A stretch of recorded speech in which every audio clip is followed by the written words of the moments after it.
Hello everyone, welcome back to Prashant smart tech YouTube channel. నేను మీ ప్రశాంత్ని. So ఇవాళ ఒక ఇంట్రెస్టింగ్ టాపిక్ అయితే మీకు తీసుకొచ్చాను. Basic knowledge. జనరల్ గా మనం ఎప్పుడైనా కొంచెం స్ట్రెస్ గా ఫీల్ అయినప్పుడు, టెన్షన్ ఫీల్ అయినప్పుడు, లేదా ఒక ఖాళీ సమయం దొరికినప్పుడు, ఆదివారం కానీ శనివారం కానీ, ఇలా సాఫ్ట్వేర్ న్యూస్ కానీ, లేకపోతే ఆదివారం మిగతా వాళ్ళందరికి కానీ ఎక్కడికన్నా ఫ్యామిలీ అందరితో కలిసి లేదా ఫ్రెండ్స్ తో కలిసి సినిమాకి వెళ్దాం అనుకుంటాం. నిజమే, సినిమాకి వెళ్దాం. ఎందుకంటే సినిమా ఏంటంటే మనకి ఎంటర్టైన్మెంట్, మనకు కొంచెం రిలాక్స్డ్ గా, స్ట్రెస్ ఫ్రీగా ఉంటుంది. సో అందుకని సినిమాలకు వెళ్తాం. సో వెళ్తున్నాము, ఓకే. అయితే ఒక సినిమా వచ్చేసి 3 గంటలు, 2 గంటలన్నర అలా సినిమా రన్ టైం అయితే ఉంటుంది. ఈ 2 గంటలన్నర, 3 గంటలు సంతోషం కోసమే పోతున్నాం. నేను అగ్రి, మనిషికి ఎంజాయ్మెంట్, సంతోషం అన్నీ ఉండాలి.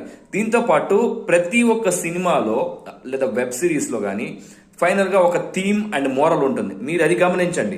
ఇవాళ నుంచి మీరు చూసే ప్రతి సినిమాలోనూ ఒక మోరల్ అర్థం చేసుకొని మీ జీవితంలో దాన్ని అప్లై చేస్తారని ఆశిస్తున్నాను. పాజిటివ్ మాత్రం తీసుకోండి.